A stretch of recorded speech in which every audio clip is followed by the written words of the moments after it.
Marcus Hayes, Fight Hub TV. Man, look who I found in the media center.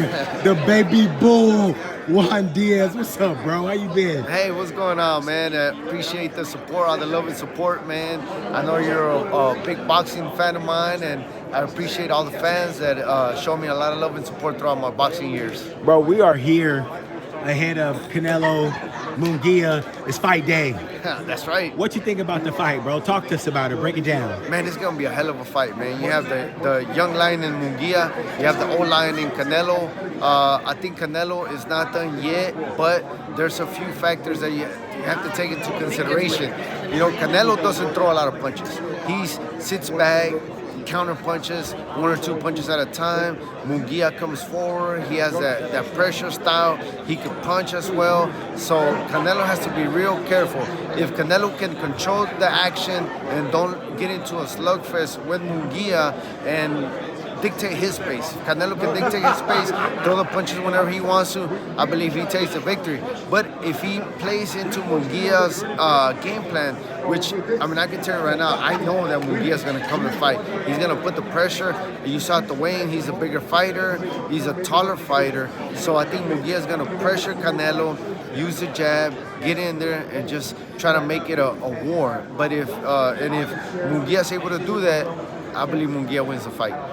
Talk to us about being a youngster in a game that's accomplished on your own, that finally steps up and gets his chance at one of the elder statesmen, one of the champions, one of the lions in the division, man. What goes through a youngster's head when that happens? Man, I'll tell you, I know that firsthand.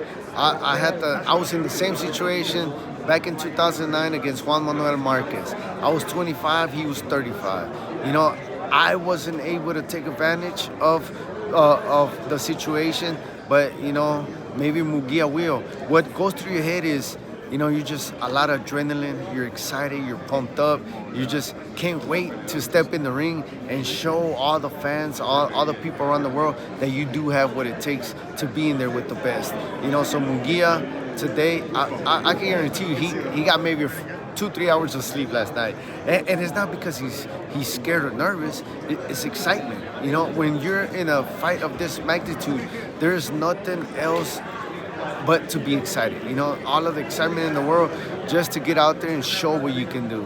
It's I know Muguia's going through it, man. Excitement. You know, we had some contention this week, earlier in the week. Canelo Alvarez, Oscar De La Hoya presser nearly coming to blows up on the stage there, had to be separated. What do you make of the saga between these two? Well, man, you know, from what we've seen, you know that Golden Boy is a smart businessman.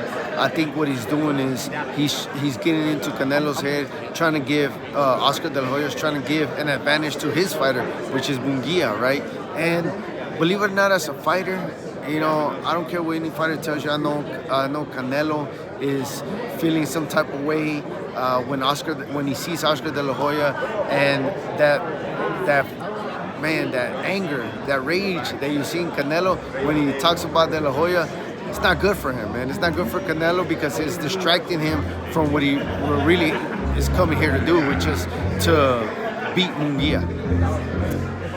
Talked to Canelo Alvarez, and he told me, man, quite frankly, that he wishes that he was getting a chance to fight Oscar De La Hoya because he would beat Oscar De La Hoya's behind. Actually called Oscar De La Hoya easy work. What would happen, prime for prime?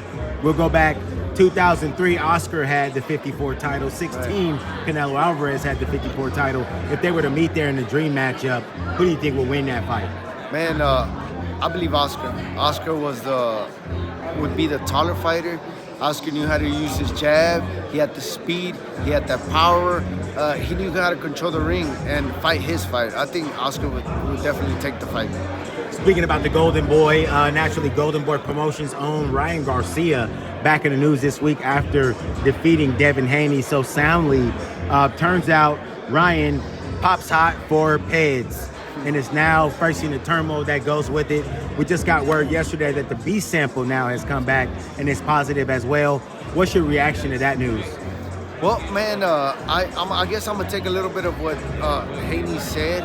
You know, that we as fighters go in there and risk our lives, and I really don't know. Can't speak on the fact. Yes, both samples came positive, right? But who knows? I guess we're gonna wait to see how it plays out. But regardless, if somebody's taking something illegal, I don't think that's right, because we're playing with fire when we're in there. When we step in the ring, we as fighters are playing with fire, and any punch could be, a knockout punch that sends you to the hospital and messes you up for the rest of your life. So I think we already going, as fighters, we go through a lot of stress, a lot of punches that we get hit with. I don't think that we should, as fighters, should cheat, or I think there should be things in place to help us with that, to avoid that. Juan, bro, for everybody at home that's watching this video and it's just absolutely like, bro, that's Juan Diaz, the baby bull, bro. We missed you so much in boxing. What's life been like, man? We remember seeing you going through school in fight camp, man. Just America and everybody was just so in love with you, bro. Right. You went away on us, my guy. What have you been up to? How's life been since away from the ring? Man, the good thing, and this is what I tell a lot of young fighters, and even if you guys are listening, right, you have to stay busy. You got to stay busy. Once you retire from boxing, all the glamour, the money, the glamour, the glory, all of that goes away. So a lot of fighters cannot cope with that, and that's where all the mental issues come into play, and they start using drugs, they start taking to the streets, they start going through the bad road. You know what I mean? But you have to stay busy. If anything, that's what I did. That's why you haven't really seen from me, because I stayed busy. I graduated from college. I started my own business. I got my trucking company. I got 65 trucks all over the country. I got real estate, rental properties, but it seems like boxing keeps pulling me back, man. I got a call from Gilberto Mendoza, the president of the WBA. He wanted me to join forces with them and kind of be their supervisor and be out there with them. So I said, you know what? Why not? I have my 15-year-old son who's fighting as well. He's an amateur, Juan Diaz Jr. Big boy, man. He's 15 years old, 170 pounds. Wow. He's about 5'9". So, y'all guys look out for Juan Diaz Jr. Excellent, bro. Where can the fight fans follow you on social media? Do you have any social media, Juan? I do, man. I'm not that active, but I am. I have Juan Baby Bull Diaz. You can look me up and on Instagram, Facebook, and X. There you have it, fight fans. My guy, the baby bull, Juan Diaz. This is Marcus Hayes with Fight Hub TV. Juan, wonderful interview, man. Good to see you, bro. Appreciate it, man. Thank you very much, bro. Thank you so much for watching this video, and make sure to subscribe for more videos of your favorite fighters over here on Fight Hub TV, and give us a follow online as well at Fight Hub TV on Twitter and on Instagram. We appreciate it, guys.